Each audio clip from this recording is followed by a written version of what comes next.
Closer, said Miss Cornelia imperiously.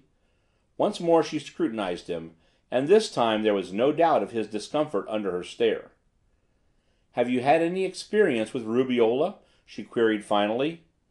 "Oh, yes, yes, indeed," the gardener stammered. "Yes." "And alopecia?" pursued Miss Cornelia. The young man seemed to fumble in his mind for the characteristics of such a flower or shrub. "The dry weather is very hard on alopecia," he asserted finally, and was evidently relieved to see Miss Cornelia receive the statement with a pleasant smile. "What do you think is the best treatment for urticaria?" she propounded with a highly professional manner. This seemed to be a catch question. The young man knotted his brows. Finally a gleam of light seemed to come to him. "Urticaria frequently needs thinning," he announced decisively. "Needs scratching, you mean?" Miss Cornelia rose with a snort of disdain and faced him. "Young man, urticaria is highs, rubeola is measles, and alopecia is baldness," she thundered. She waited a moment for his defense. None came. "Why did you tell me you were a professional gardener?" she went on accusingly. "Why have you come here at this hour of night pretending to be something you're not?" By all standards of drama, the young man should have wilted before her wrath. Instead, he suddenly smiled at her boyishly and threw up his hands in a gesture of defeat. "I know I shouldn't have done it," he confessed with appealing frankness. "You'd have found me out anyhow. I don't know anything about gardening. The truth is," his tone grew somber, "I was desperate. I had to have work." The candor of his smile would have disarmed a stonier-hearted person than Miss Cornelia, but her suspicions were still awake. "That's all, is it?" "That's enough when you're down and out." His words had an unmistakable accent of finality.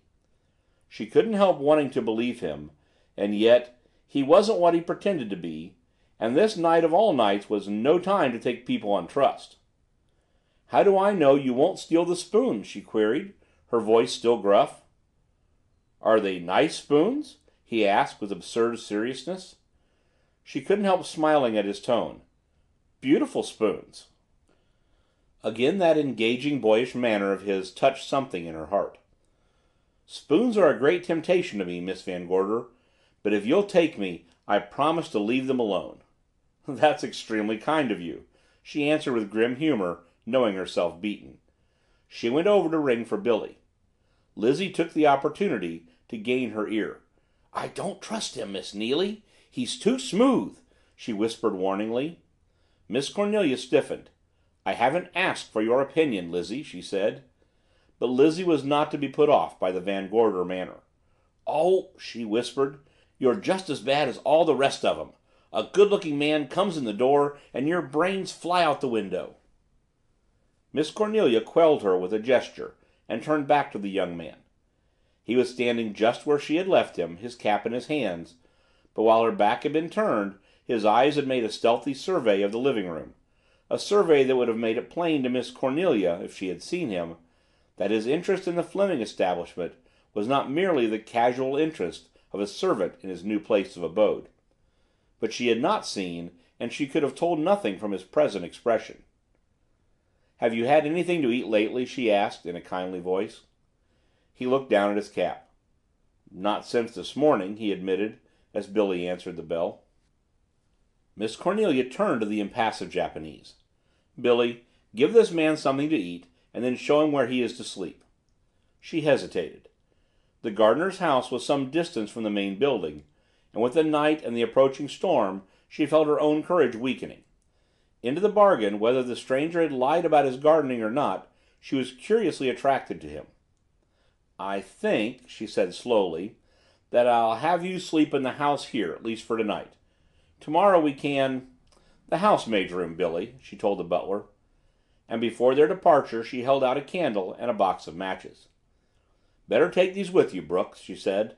"The local light company crawls under its bed every time there's a thunderstorm. Good night, Brooks." "Good night, ma'am," said the young man, smiling. Following Billy to the door, he paused.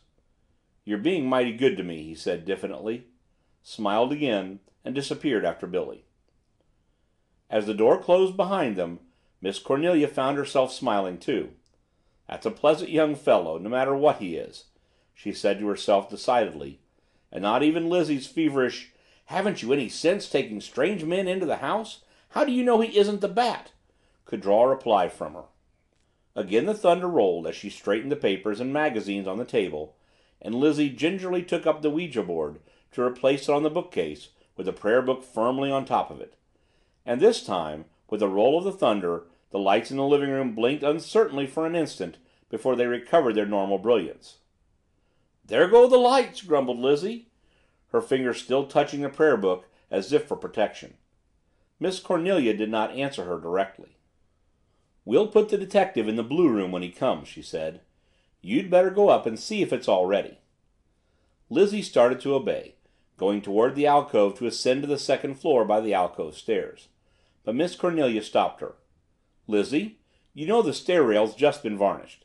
Miss Dale got a stain on her sleeve there this afternoon. And, Lizzie—" "Yes'm?" "No one is to know that he is a detective. Not even Billy." Miss Cornelia was very firm. "Well, what'll I say he is?" "It's nobody's business." "A detective," moaned Lizzie, opening the hall door to go by the main staircase. "Tiptoeing around with his eyes to all the keyholes. A body won't be safe in the bathtub." She shut the door with a little slap and disappeared. Miss Cornelia sat down. She had many things to think over. "If I ever get time really to think of anything again," she thought, because with gardeners coming who aren't gardeners, and Lizzie hearing yells in the grounds, and— She started slightly. The front doorbell was ringing, a long trill, uncannily loud in the quiet house. She sat rigid in her chair, waiting. Billy came in. "Front door key, please?" he asked urbanely. She gave him the key. "Find out who it is before you unlock the door," she said. He nodded. She heard him at the door, then a murmur of voices, Dale's voice and another's. "Won't you come in for a few minutes? Oh, thank you." She relaxed. The door opened. It was Dale. How lovely she looks in that evening wrap, thought Miss Cornelia. But how tired, too. I wish I knew what was worrying her. She smiled. "Aren't you back early, Dale?" Dale threw off her wrap, and stood for a moment patting back into its smooth, smart bob, hair ruffled by the wind. "I was tired," she said, sinking into a chair. "Not worried about anything." Miss Cornelia's eyes were sharp. "No," said Dale without conviction, "but I've come here to be company for you, and I don't want to run away all the time." She picked up the evening paper and looked at it without apparently seeing it. Miss Cornelia heard voices in the hall. A man's voice, affable. "How have you been, Billy?" Billy's voice in answer, "Very well, sir." "Who's out there, Dale?" she queried. Dale looked up from the paper. "Doctor Wells, darling," she said in a listless voice. "He brought me over from the club. I asked him to come in for a few minutes. Billy's just taking his coat." She rose, threw the paper aside, came over and kissed Miss Cornelia suddenly and passionately, then before Miss Cornelia, a little startled, could return the kiss, went over and sat on the settee by the fireplace near the door of the billiard room. Miss Cornelia turned to her with 1,000 questions on her tongue, but before she could ask any of them, Billy was ushering in Doctor Wells. As she shook hands with the doctor, Miss Cornelia observed him with casual interest, wondering why such a good-looking man in his early 40s, apparently built for success, should be content with the comparative rustication of his local practice. That shrewd, rather aquiline face, with its keen gray eyes, would have found itself more at home in a wider sphere of action, she thought. There was just that touch of ruthlessness about it which makes or mars a captain in the world's affairs. She found herself murmuring the usual conventionalities of greeting. "Oh, I'm very well, doctor, thank you. Well, how many people at the country club?" "Not very many," he said with a shake of his head. "This failure of the Union Bank has knocked a good many of the club members sky high." "Just how did it happen?" Miss Cornelia was making conversation. "Oh, the usual thing." The doctor took out his cigarette case. "The cashier, a young chap named Bailey, looted the bank to the tune of over $1 million. Dale turned sharply toward them from her seat by the fireplace. "How do you know the cashier did it?" she said in a low voice. The Doctor laughed.